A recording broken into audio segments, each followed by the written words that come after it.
In order to prevent the Allied ships from rescuing the trapped soldiers, the German army actually installed two newly developed long-range cannons on the Kloss Island beside their route. It can find the target through radar search, making the Allied surface ships know where to hide, and then fire 450mm caliber shells. Only one shot can easily solve a large surface ship. At the same time, this is also Germany's way of showing its strength in this area, hoping to force the neutral Turkey to join its camp. In order to get rid of this situation, the Allies formed a secret team to go to Kloss Island to blow up the two cannons. Soon after, they drove a fishing boat against the strong wind and huge waves. After several days of finally, they arrived at Kloss Island where the cannon was located. In order to avoid being discovered by the Germans, they had no choice but to climb up from the bottom of the cliff. However, most of the team members felt that they did not have enough strength to climb such a high cliff. Fortunately, there was a rock climbing expert among them, Mark. He took a rope and some simple tools and started to move quickly. Since there was no supporting force point on the cliff, he could only use nails to make a supporting point after climbing up a certain distance. He repeated this cycle many times and finally climbed to a place that led to the top. But he did not stop to rest immediately. Instead, he quickly exchanged a thicker rope with Andrea. Then he fixed the thick rope firmly to the side and let Andrea climb up first. Then he and Andrea sent the only guard in this area to the northwest. The remaining team members climbed up one after another. During this process, a major accidentally slipped and broke his leg severely. In the end, it was this injured major who played a key role in their subsequent successful destruction of the two cannons.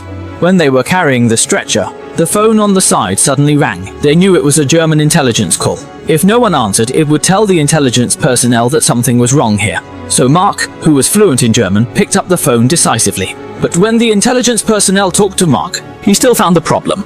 After hanging up the phone, he immediately pressed the alarm and sent two teams to that area. Mark also started to move quickly. After about 30 minutes, the German army that arrived still found them. In order to cover their transfer, Andrea immediately ran to the other side and killed the German army below crazily. This also successfully attracted the attention of the German army, and also Mark and his team moved to buy more time, and then they successfully escaped to the small town on the island. In order to treat the major's injuries, they ventured to a clinic. Unexpectedly, as soon as they brought the major in, they were ambushed by the police. The German army caught him in the act. But during the interrogation, Andrea suddenly pretended that he was not with them. He said he was just an ordinary fisherman because they had seized his fishing boat a few days ago and forced him to come here together. He was just one of their prisoners. This statement made the lieutenant a little uncertain. At this time, another officer just came in. He slapped Andrea twice for his statement and then walked to the injured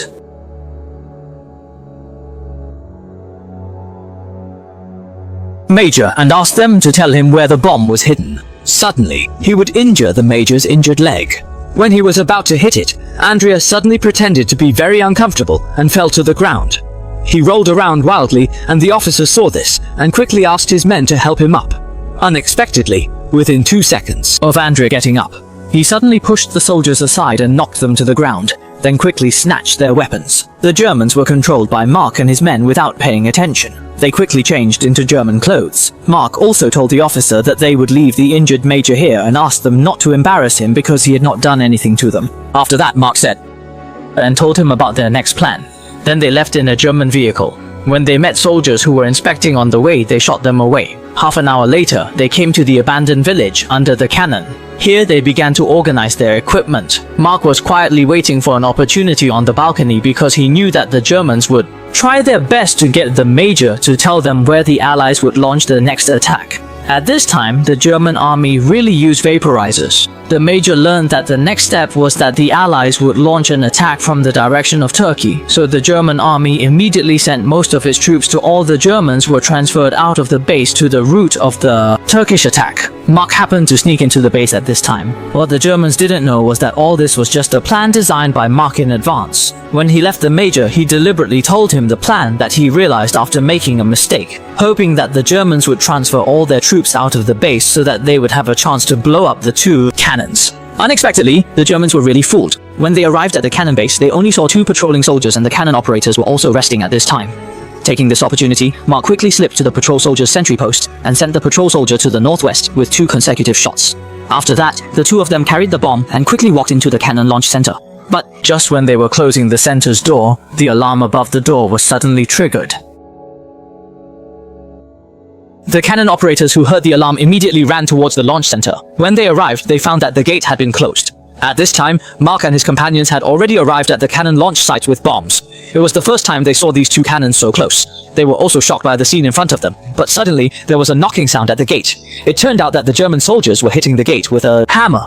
There was no time to delay. They immediately began to install bombs around the cannon. At the same time, the officer who was preparing to block the Allied forces here also received a telegram from the cannon launch base. After seeing the content of the telegram, he realized that he had been fooled, so he immediately asked people to return to the base quickly. The bomb expert on Mark's side said that it would take 3 minutes to install all the bombs, so Mark quickly went to the gate to check the situation. When he got here, he found that the other party had already used an electric hammer. It seemed that they might not need 3 minutes to complete the installation. He immediately went back to inform his companions, but he didn't see him when he arrived at the cannon. After looking around for a while, he found his companion coming down from the elevator shaft. His companion told him that the Germans would definitely check carefully after entering, but if there was a bomb here, it would be difficult for them to find it. Moreover, this bomb was equipped with a special device. As long as the elevator touched the fuse here when it came down, it would be detonated. This bomb was tied to an oil drum. Once it was detonated, everything here would be blown up. As soon as the sound of the picture ended, they heard a special sound from above. Mark immediately went up again to check the situation. It turned out that the Germans used a welding gun and the door was immediately. They would open the gate, so he quickly returned and led his companions to evacuate to a place they had prepared in advance. Just as the Germans were about to open the gate, they had already followed the rope to the exit. Not far from the water surface, after all the Germans rushed in, they quickly jumped off the cliff. The cliff! Hearing the noise, the German troops ran to the edge of the cliff and opened fire on them. However, the distance was simply too great, and to make matters worse, they had quickly climbed onto the pre-prepared rescue boats. As a result, the German fire did not cause any. At this point, the Allied fleet was about to arrive and was spotted by the Germans' radar. To quickly prepare the giant cannon, they immediately had all soldiers conduct a thorough inspection around the cannon. They only found one bomb hidden on the cannon. After defusing the bomb, they immediately notified the operations room. Then, the cannon operators, carrying ammunition, took the elevator to the firing platform above. They began loading the giant projectiles. During several elevator operations, they successfully avoided triggering the bomb's detonation mechanism. Once the ammunition has been loaded, all loaders must move to one side. Then, the giant cannon began to adjust its direction and aim at the arrowhead. Under the data provided by the radar, the giant cannon quickly locked onto the target on its own. At the command of the officer, 2 cannonballs were quickly fired.